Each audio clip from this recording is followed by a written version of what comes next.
So, hi, Lone Grimes Podcast. I'm Shane. I'm Glory. And we're here with... I'm Craig with The Dark. And we're some questions to say about the upcoming self-titled EP. So, congrats on that, by the way. How do you feel about the response to the announcement so far? Oh, I feel great. It's been so exciting.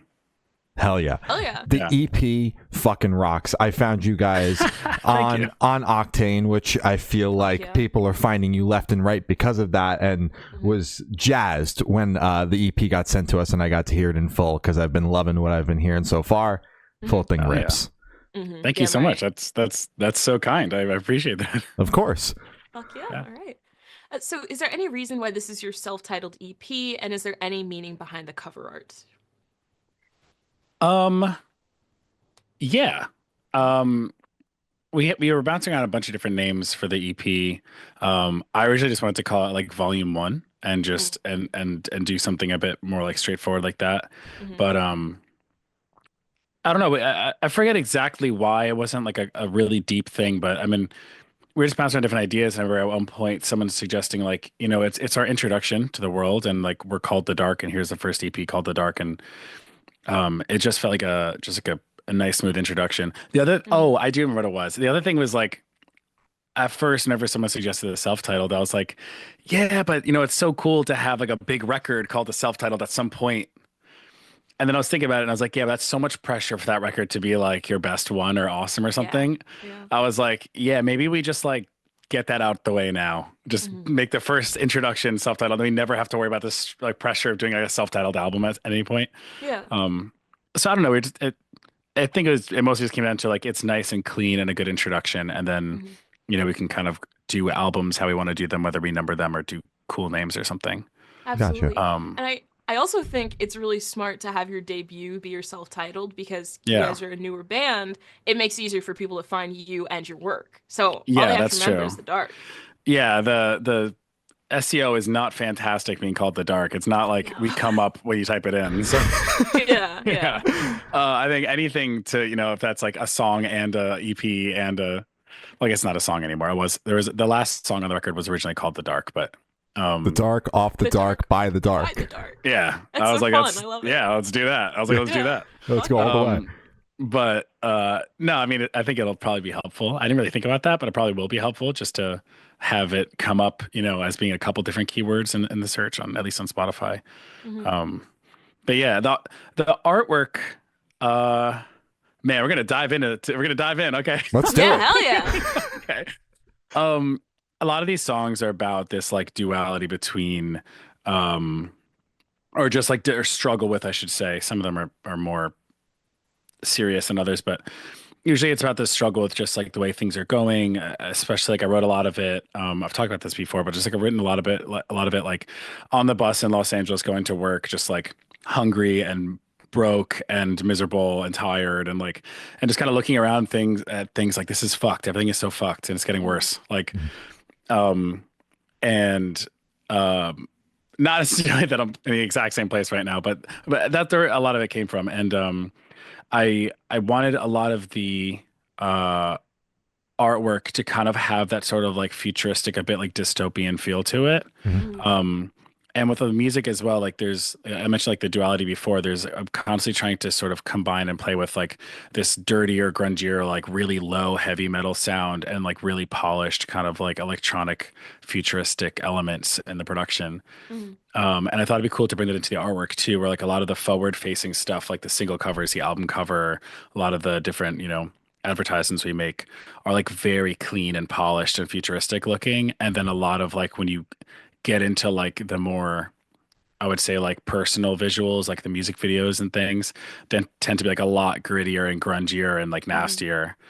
And I thought that having something like the cover, you know, like judging a book by its cover, like the cover of things is this like really pretty, perfect, like futuristic thing. Yeah. And then you get into it, you're like, oh, this is fucking gnarly, actually. Exactly. Like, gnarly. Yeah. And I thought that would be cool.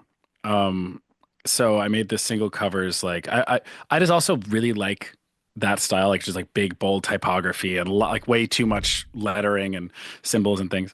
So I made the single covers like that, and then I thought the EP cover would be cool to just be like really, really, really clean and like just have almost nothing on it. But yeah, it was kind of just tying into the sonic back and forth, and the that existing in the theme as well of like things kind of seeming one way, and the true nature of things, and then it came into the artwork as well, I guess. That's awesome. Hell yeah. Solid. I want to go back to the title for a second, because you mentioned at one point this might have been called Volume 1. I'm curious, like, is that because this is part of a larger body of work? Was it solely like a naming scheme, a numbering scheme for you in your mind, like a little bit? Yeah. It was just, it's not the EP is part of a bigger thing. The EP is just the EP, and then we're going to work on a record next. But any collection, I think, is important to have a collection. Like I've always kind of thought, maybe not always, past like 5-7 years, thought like maybe we don't really need records anymore or EPs anymore. Like we kind of just put out single after single. Like if it was up to me, I'd probably just put out a single every 6-8 weeks forever, and just never need to, wait. Because you put out a record and you're like, oh, I have to wait a year now to like, like put out more shit. That's so annoying. Like making music every day. I could just put it out all the time. Why the hell not? Yeah. But you need these records. A lot of it, I think, is just like the industry side of things does like record deals, and it's kind of almost like collections of contracts or something. Yeah. But also, there's times when I write a song where I'm like, wow, I really love this, but it's definitely not a single. Like it doesn't seem, it's like an emotional track, or it's slow, or it's like way too heavy or something. And I'm like, this isn't something I can like put on the radio, or that I have control of that. Try to get on the radio. Yeah. This is something that wouldn't be on the radio. Yes. No one's gonna put this on the radio. So it is nice to have the space to release those tracks, and I think that it's still nice to have albums as a collections of work, but it's also like it's cool just to have them as like just like a mental like organization of like how you were feeling and ultimately writing at that time. Like at that time, like I said, my life is pretty good right now. It's okay. Like I'm doing all right. At the time, like I was so mad at the world all the time. I was just pissed off. I was like, I don't fucking healthcare. The bus is late. I got 3 jobs. I'm tired. Like, it's just fucking hard, And so a lot of that came out in the writing. I was just writing about how like everything's fucked, and like, or just about how I was dealing with everything being fucked. Like, just like how I was distracting myself with the wrong things, and having to face certain realities. So it's nice to have this EP as kind of like a collection of that to look at and be like, oh, that is very real at the time. And the album might be, different lyrically, might, be a different theme or just a different mindset I'm in. So it's nice to also have them that way. Roundabout way of saying, like, I just wanted to do Volume 1 because I think it's important to collect your work as, the memory of like how you were feeling when you were there. So even though it's just an EP, to me, it's still counted as a collection. So I was like, that could be 1, and a record could be 2, even though it's a first record. It's really the second thing, Yeah. But then we were like, hey, is it corny? I don't know. Is it kind of cheesy? Do like Volume 1? It's like, who do you think you are, bro? You just started. Like, you know what I mean?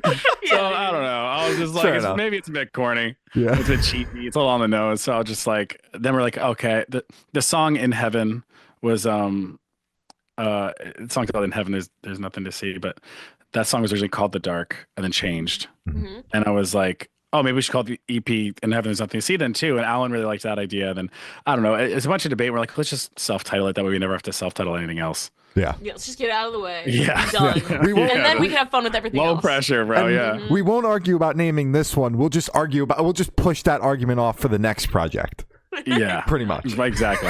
Yeah. It wasn't really an argument. We were just like, what do we do? Like, what should we do? Like, I have to say, like, even when Alan and I disagree on something, we're always so like, well, what's the best thing? Let's just do the best thing. Like we're really good about not that we're good about it. Like we have to work on it. We just kind of don't really fight that much, which is nice. That's good. That's good. Yeah.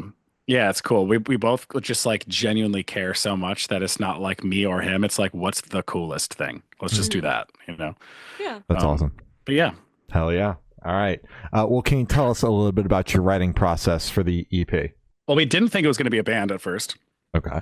Alan was playing this video game called Cyberpunk. Oh, hell yeah. So I haven't played it. I didn't even own a TV at the time, but he was telling me about it. He's like, dude, he was just a friend. I've only met like a handful of times through a mutual friend. And he was like, hey man, I've been playing this game. The soundtrack is so cool. And he's like, I don't really get to do a lot of electronic stuff with Mice and Men. And I really like your voice. Like, would you want to work on some kind of like cyberpunky electronic shit with me? And I was like, fuck yeah. Yeah, that sounds cool, you know? Yeah. And I was really just producing at the time. I wasn't like really working on a project or anything. I had been touring for a really long time and then moved to LA just to produce. So I was just like working on whatever came across the desk. And I was like, yeah, that sounds super cool. And then as we kept writing, it just like kept getting metal. It kept getting so metal. Yeah. And at a certain point, we're like, dude, I think this is a metal band. Like, you know, it sounds like a band. Like, yeah. And he's like, yeah, well, you know, Mice has some time off, and you know, I would have more time to like kind of take on another project as things, you know, they're being a bit more selective about the kind of stuff they do. And he's like, so I have more time. He's like, I don't want to take space, you know. So he was like, let's talk about maybe starting a real project.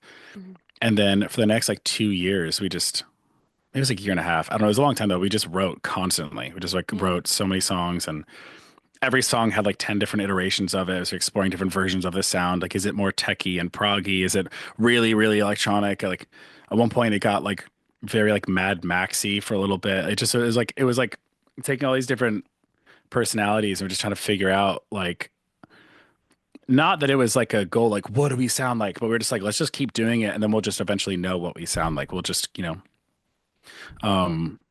yeah, we just wrote for so long, and then after a while, we ended up having like, you know, a good group of songs. Like, okay, this feels like we're pretty close to wrapping up the EP, and we wanted to do it right. You know, we didn't want to like put out cheap, shitty stuff. So we're like, okay, let's try to see if we can get some funding behind this, to see if we can get a label, management, booking, and then just really try to do it the right way. And that wasn't nearly as easy as we thought. We're like, it'll be a breeze. These songs are killer, and like no one even answered our emails. Like no one gave a shit. Yeah. Or it's just like they weren't seeing what we were seeing. And then A Rising Empire was like, this is sick. And they wanted to like they were going to give us the creative control. Oh, hell yeah. Because, you know, visuals and all that kind of stuff is so important to us. And it was just like a match made in heaven. We were so stoked. So it all kind of came together. And as the label was kind of coming together, we were picking out like who else should be, you know, in the band. And I had been on a cruise festival called Shiprocked. Hell yeah. Yeah, I was playing guitar for my friend Luna Ora, and the kid playing drums was Derek, and me and him were like rooming together. I'd like met him before, but it was our first like long serious hangout, and I was like, dude, this dude is awesome. And I was watching him watch another drummer drum, and he was just like so locked in. He's like, dude, watch this, watch him. See what he's doing there? Dude, it's not even on the beat. He's so good. He doesn't even have to be on the beat. Like, he's just losing his shit. And I was like, this dude fucking loves drums. I love that. Like, yeah. And so I got home and I called him. I was like, yo, I think I need you to do this. And he was like, well, me and my buddy were working on a project. It hasn't really been working out. We're kind of abandoning it. Like, can we both join and kind of like join forces? Oh, yeah. And he's actually a guitarist, and he's a way better guitarist than me. Kid fucking shreds. But we needed a bassist, so he played bass. Oh. And he's amazing at that too. Yeah. I was like, there's too many parts where there's just bass and drums to like just have bass live in the tracks. Like I don't, you know, we could totally do two guitarists. There's parts where guitars are stacked up, but like I'd rather have some guitar parts sound like synths live, and like then have like all of the bass being for a whole verse in every song live. And everyone's like, where's the bassist? Like, what's happening? Yeah. So I was like, yeah, exactly. So I was like, can you play bass? And he was like, yeah, totally. He's like the nicest dude ever. So yeah, they joined, and then we were a full band. Just instantly started shooting videos and releasing songs, and now we're here. Fuck yeah, everything's fell into place. Yeah, a lot of work for a really long time. I feel like people have been like, "Oh wow, you guys are popping off so quick." I'm like, "Bro, I've been doing this for like 2.5 years. We've been doing this for so long." Exactly. Yeah, we just didn't want to release it till we were like, "Okay, this is release ready." You know, like wanted to have it like feel like a finished product before it hit any socials or anything. That makes sense. But yeah, solid. All right. So, what song off the EP took longest to write, and then which one is your personal favorite? None of them took long to write. We don't take very long to write songs. We just write a lot of songs before we pick one. Okay. So there's probably like 15 songs that didn't make it or something. God damn. I don't know actually how many, because so many of them like don't get very far, or some of them are a whole song. We're like, yeah, we shouldn't use that. Let's see. Slip Away happened real fast. Oh, you know what took forever? Chemicals took forever. Chemicals took so long. Chemicals was a bunch of different structures, and then there was a whole other chorus on it for a while. And it was just like really poppy. Mm-hmm. And we were just like, nah, this is not it. Like it's just too it doesn't sound like us at all. It stuck out so weird. Mm-hmm. And we wrote the chorus, we wrote all the vocals with our friend Eric Ron. So we went over to his studio. We're like, let's just rewrite these vocals and wrote them all together and came up with like something we all liked a lot more. But that one went through like a lot of different versions. But I feel like Slipaway was super fast. The same thing happened with Head of the Snake. I changed the chorus last minute. But that also happened pretty quick. That was like 2 sessions. Circles we threw out and then brought back. Oh. Welcome back. Yeah, Circles we threw out. We actually sent it to management. Management was like, "Fuck no." And we're like, "Why?" He's like, "It's not." He's like, "It's so far out. Like, it's not. No one's gonna like that. Like, he's like, you gotta like make something more regular at first, so people like it, and then bring them into your weirdness later on." And I was like, "But it didn't have a chorus in it. It was the whole song like right up to where the chorus is, and then it just went. If you just skip the chorus, went back into like the riff. Yeah. Because I wanted the whole song to feel like a disco track, so I just wanted the whole thing just like that, like through the whole song. So then Alan and I were like, I bet you we can trick management into thinking it's a different song if we just put a chorus in it. Yeah. And then be like, what about this one? That's exactly what I'm stoked. Like, it's a fucking banger. We're like, yeah, all right. Where was this one? Literally. We're like, so we were working on other tracks and I was like, dude, I don't know. I really like that one song. Like, I like happen to really like disco and just thought it was really cool. And I was like, let's just put a chorus in it. Actually, I think Alan's idea to put a chorus in it. And then we we wrote the chorus real quick. Everything happened really when it was time to actually write it. It happened quickly, but we like just what to do with the song took a while. And I think that one's my favorite. Or In Heaven. In Heaven's really fun. In Heaven, I wrote in a hotel room in Vegas. Because I was there for BravoCon, which is kind of a long story, but it doesn't matter. Okay. You know what? It was weird. I was a personal assistant for a little while for like a reality TV guy, and like I ended up having to go to BravoCon and like work at for his booth, and it was weird. But I was in the hotel room. Everyone else was getting wrecked, and I was like sober at the time because I was like singing so much, and I just like didn't want to go out and drink. So I was like, I'm just gonna work on this song. So I just wrote this like really heavy like Meshuggah style like breakdown, and then it turned into In Heaven. I think Circles, I don't know, Circles or In Heaven are probably my favorite. I don't know, but then I think about like how fun the chorus of Head of the Snake is to sing live. I don't know, I like them all. They're my kids. It's hard to pick a favorite kid. If I had to pick a favorite kid, probably Circles though. If I had to. All right. Didn't hesitate very long. No. My favorite. There you go. So for this question, I want you to pick your favorite lyric off the EP and tell us the meaning behind it. Oh God. Yeah, I know. You're struggling with picking your favorite kid. Now we're getting down to each sperm of each kid. Jesus. Yeah. Oh boy. Sorry, I'm so caught on Glory likes that one, huh? Jesus Christ. Like, what the hell? Says the one wearing, I just took 12 gas station dick pills, and then the rest cuts off. We don't have to talk about that, man. That's a fucking killer shirt. That's Isn't crazy. it? I fucking love it. What does the bottom say? And now I'm and then it says at the bottom, I'm rock hard and ready. It's fun. Jesus, dude. When she joined the cult, I'm like, you're really going to wear that shirt for these interviews? She's like, hell fucking yeah, brother. Absolutely, man. Dude, I'm just wearing my roommate's band sworder. Dude, shout out World First Cinema. Great band. Man. Yeah, I do got to upgrade to one of those. Jesus. Did you see that like TikTok going around of that, like that little kid? It's like What's I eat ass? No, he's like, they're outside Applebee's and he's just like, where are we? He's like, a plebis.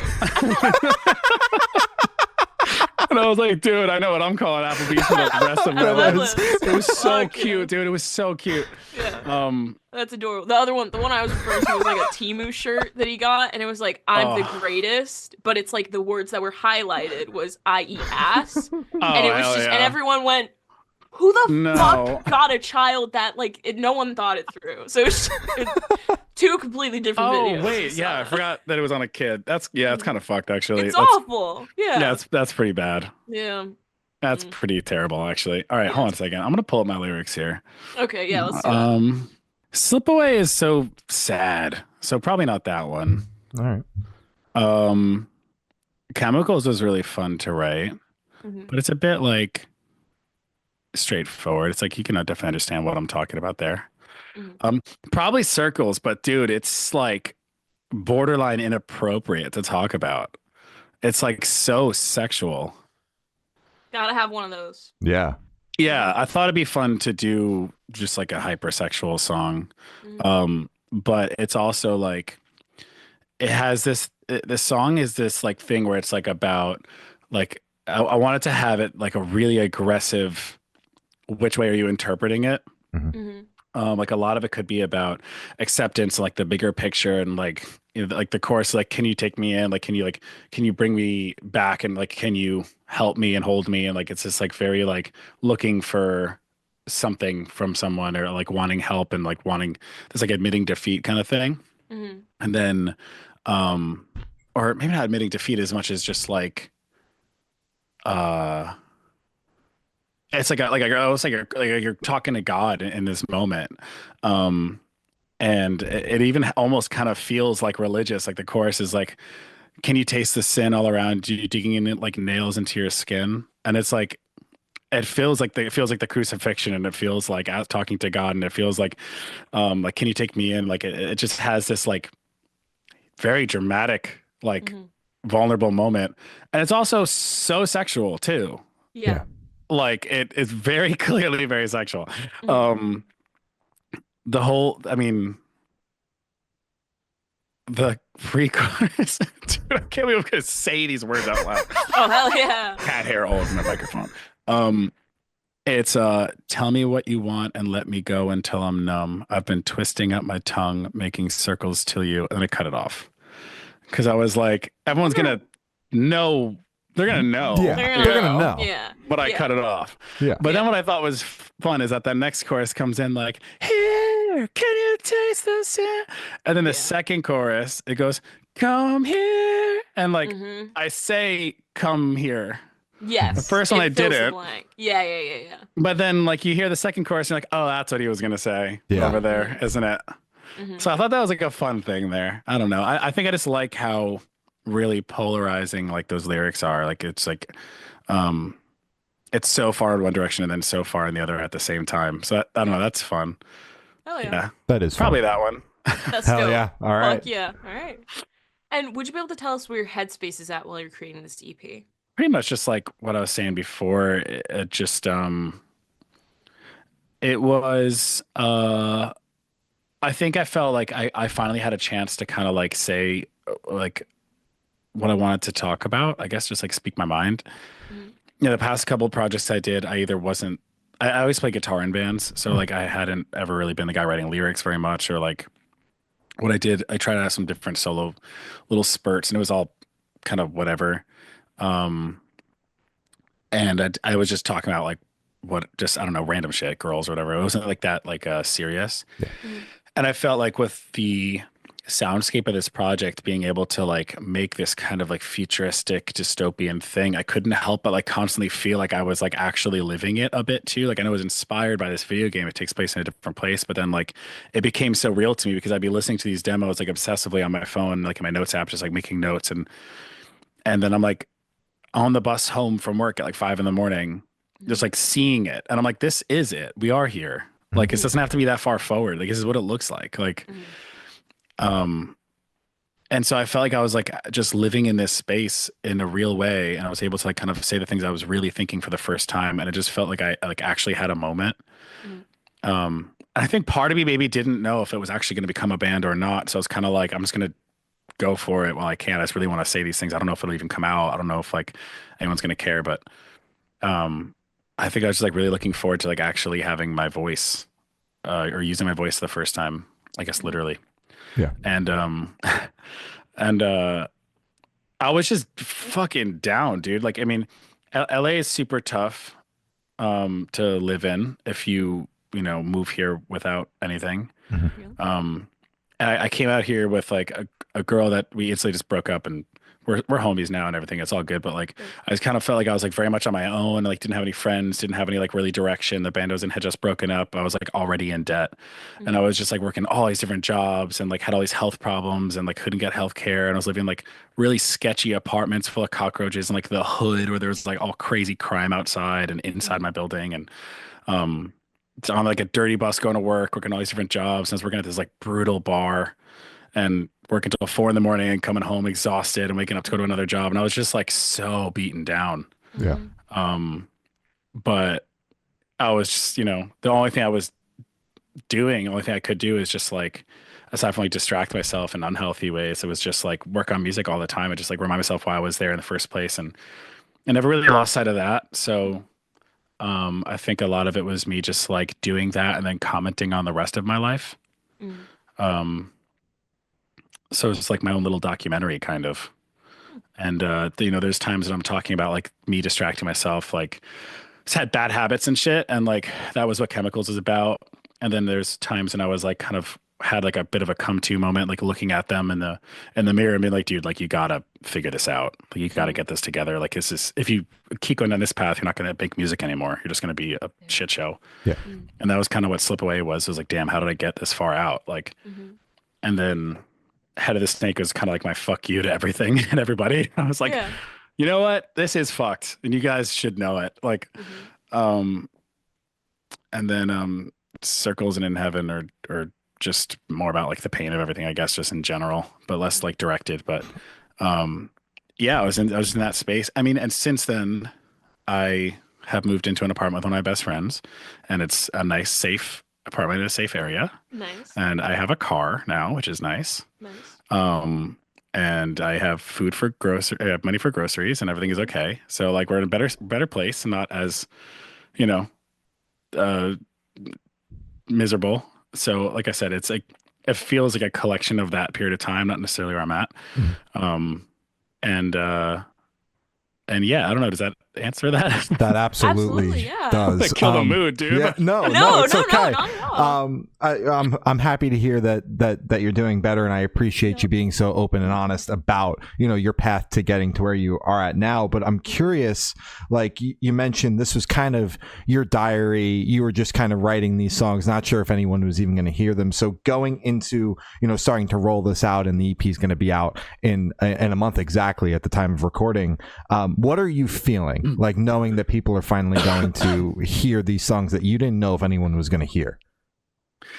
That's a great question. I actually I've been so excited about the project, like getting a record deal and being able to make some music videos and putting it out. And like, I'm just such like I'm more of a producer, I think, than anything. Like I'm excited for people to like hear the production and hear the breakdown and hear what I did there and hear my mix. And like that I was like not really thinking about the words so much. Honestly, until I started doing like interviews and podcasts, people are asking about them. I was like, oh yeah, that is kind of a bummer. I have to explain to people. Yeah. But I don't really know if anyone knew that. Because I show up to the party like, what up? Yeah, let's hang out. And I was just like, I took 3 buses to get here. You don't know that. Like, so I was like, okay. But it never really bothered me because I think it's real. And I think that a lot of people that live here get that. And a lot of people live here have no idea that some of us are dealing with that too. They've been just cruising. But it is real. Oh God, my cat's going to knock everything over. Oh. No, it's okay. It's fine. It's very real, and it's part of who I am. And I've never really had an issue like sharing how I feel about anything. Oh God, okay, come here, Egg. Yeah. She never wants to not be in my lap. Come on. What's your cat's name? Egg. Nice to meet you, Egg. Hell yeah, Egg. It was Tuna. No, it's Egg. Here she is. Hello, Egg. Oh, you know what? Hell yeah. Can you say something? No, quiet, shy. It's okay. It's actually my roommate's cat, but like the day I moved in, she just picked me, and now she's my cat. Oh, I'd be pissed. Yeah, he was not stoked, actually. He was less than stoked. He was like, you stole my cat, dude. I'm like, I didn't do shit. I hate cats. Hey, man, your cat picked me, bro. I don't like cats at all, but I love this one. This cat's the fucking best, dude. Yeah.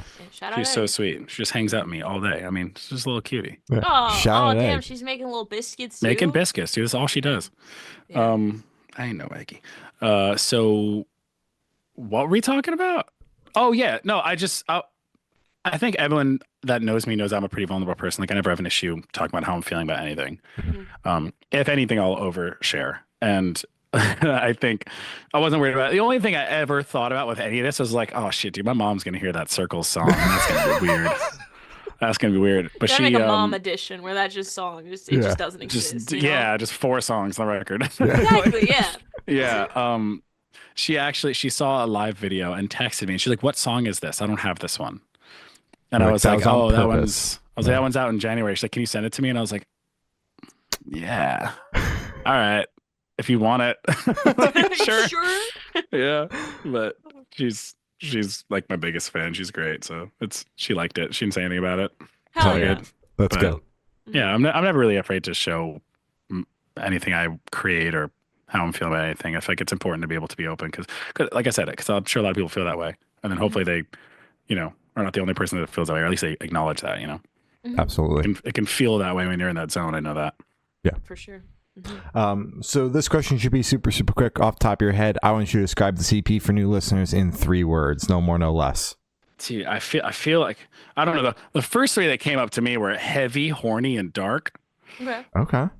I feel I could do better, but at the top of my head, yeah, that's the 3 for me. I mean, those are great. I think it perfectly encapsulates like what we've talked about for the past 30 minutes. Exactly. That wasn't my intention.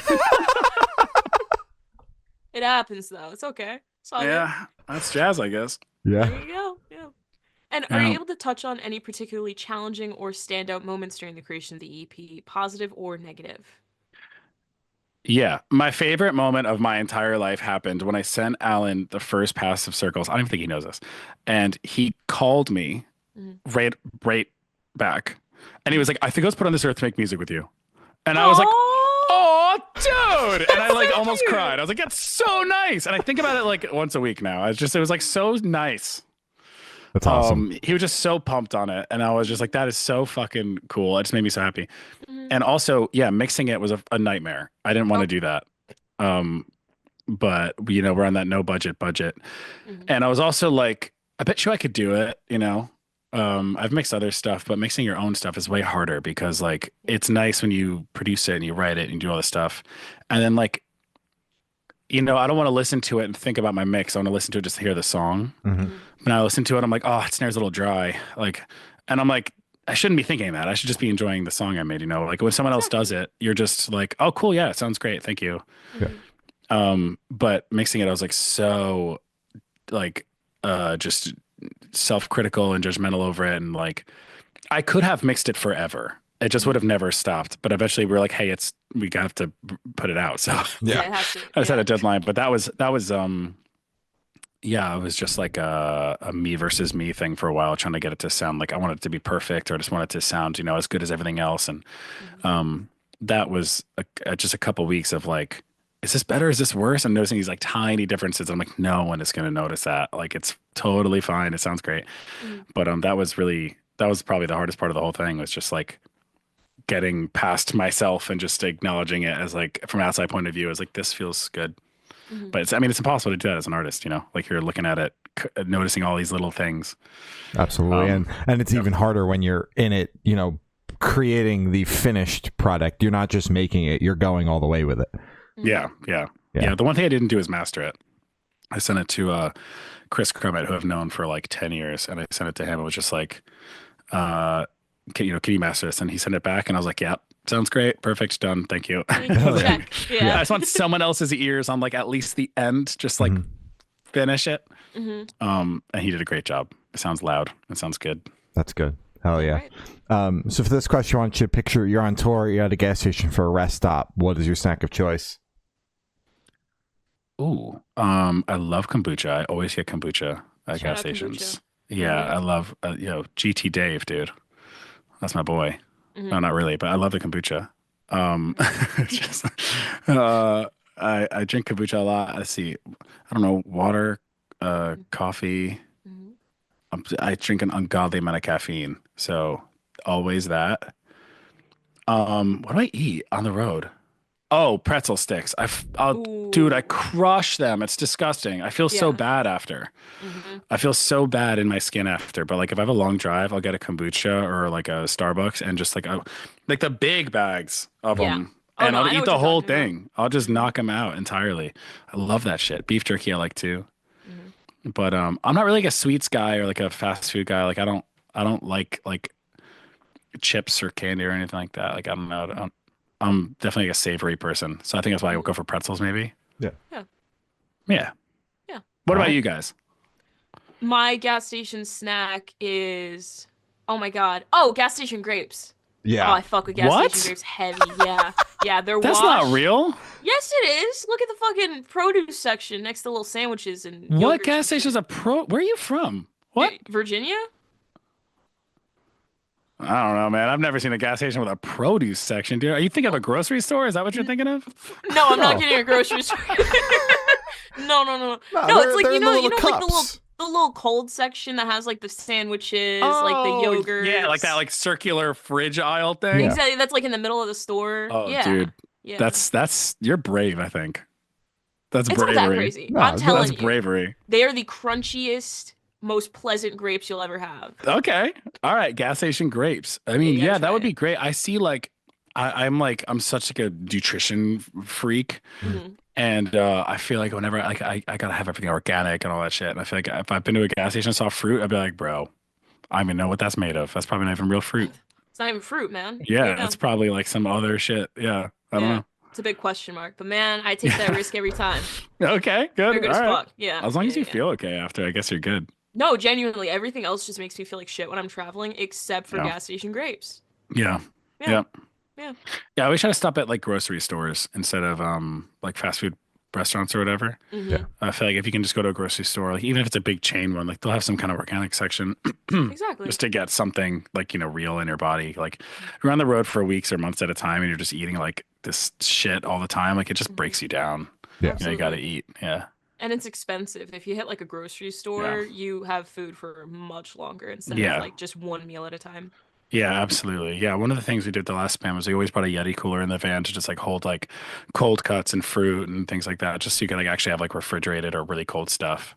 And I think that like saves you big Yeah, time. hell yeah. Absolutely. Hell yeah. Damn right. What's your gas station? Typically I go for Lay's dill pickle potato chips, but they just recently now have Lay's all dressed potato chips. I've been going for those. Is that the Yeah, Canadian see, one? that sounds exactly like the type of shit we're saying it would kill us. Yes. But, See, yeah. Now, listen, We I'm hate a, your- listen, yeah, I'm we've been a, hurting I'm a his feelings vegan. this whole time, dude. I'm, Right? I'm a vegan. Little tear. I eat plenty of the healthy shit, but Okay. I like my junk food.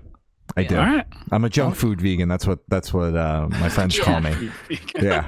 There you go. Yeah. I'm the Hell yeah. least healthy vegan you'll probably ever meet. Dude, junk food vegan sounds like the craziest, like just derogatory term for your friend, dude. Like that just sounds like if you called someone that wasn't a vegan, that's just Yeah. like the worst thing I think you could call someone. Like a fucking pang in the heart, man. It's like, fuck. I'd rather that than the bullying I got throughout grade school for being vegan. I'd rather just be Yeah, called the fair. junk food vegan. Junk I've It heard it also all. sounds like it could be like a pretty good like punk band too. I was gonna say Yeah. band name. Yeah. Yeah. Go for it, man. I mean, take it. Take it. Yeah, if the dark gets too difficult to search up after the next Yeah. couple of years, maybe we'll just do junk food vegan There instead. you go. Yeah. Solid, Yeah. man. Hell yeah. Yeah. And on the topic of food, if the band was a dish, what dish would the band be and why? I don't think about it is like the whole band. We always eat the same fish taco place by us called Plaitas Mariscos. Maybe it would be fish tacos. Ooh, okay. They're spicy. They're habanero fish tacos, and they're so good. Shout out Plaitas Mariscos in Silver Lake Hell yeah. Shout out. Yeah. Was the why because they're spicy?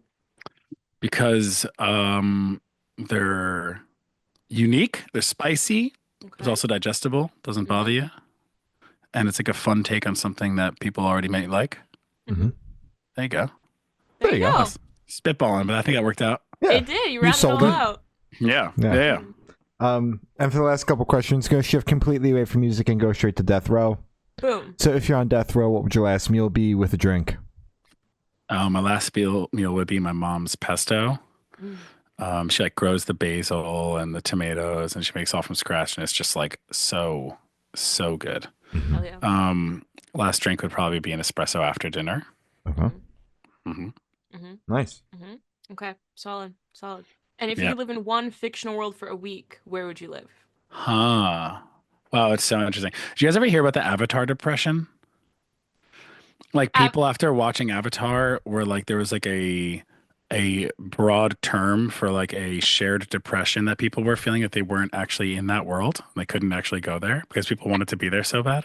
I didn't know that was like a thing, but I can Yeah, I've understand heard it, a couple different people bring it up, and I was like, "Whoa, this is a real thing, huh?" Oh. I would say probably I don't know, man. I grew up on Star Wars. I'd probably be so pumped to be in Star Wars for a little bit Mhm. and just like experience that or just like hang out with them. Mhm. Yeah, probably that. I mean, I went to the one at Disney. It was like little kid me was so stoked. That's dope. Yeah, Mhm. probably that. Yeah, I'll go with that. All right. Solid. And I've done. I've asked the last question. Every single person I've spoken to have said that is the most important question. What's your favorite color? Everyone said that's the most important question. Yes. As quoted by us. Mm-hmm. No Okay, one I was said like, it. can I be the first to say it's not? No, we've had people say it. We've been like, that is the most important question. So, Okay. come Well, I on. hate to push back on you. Yeah. My favorite color is I don't know. I wear everything in black. You know what I really like? I like that like I love that like emerald green that everyone paints their kitchens. Hell, I know I don't exactly what you're talking yeah. about. Oh, I love Mhm. that color. Yeah. Yeah, it's like just a little bit blue, but mostly like a darker green. Mm-hmm. It looks so good in like a nice kitchen. Mhm. I feel like yeah, like that cabinet color. Yeah, I don't know. I think maybe that green. I like green. I like dark green, but black. I don't know. I don't know. Everything I own is black, but maybe Yeah. that green or yeah. No, I love that color. Let's go with that color. Yeah. Yeah. All right. Cabinet green, kitchen green, Kitchen Shout green. out kitchen home green. and garden green, dude. Yeah. Hell yeah. Yeah. So as I said, that's all the questions we have today. Is there anything that you would like to plug? Yeah. When does this come out? Closer to the EP. Next Okay. couple of weeks. Sweet. We have, I guess at that point, Circles will already be out because it comes out in a couple days. But we are playing The Echo in Los Angeles on February 23rd. It's our first headline show. I'm super pumped for it because I got to like curate the lineup with the help of my manager. Hell yeah. And we have like a really cool industrial DJ opening, and then another artist named Kent Osborne, who's super cool. He's opening as well. And I just think it's gonna be a sick show. It's our first headliner, and if you're in Los Angeles, please come. It'll be sick. It's the dark.fm is the website, and Instagram and everything else. So you can go on there and find tickets and keep up to date with our songs, and I guess pre-save our EP. Oh, we have vinyl. We have, which we weren't gonna have, but then the label got all excited about how well the songs are doing. Like, fuck it, let's do vinyl. So it's pretty limited. It's not a ton of it, but it's really cool.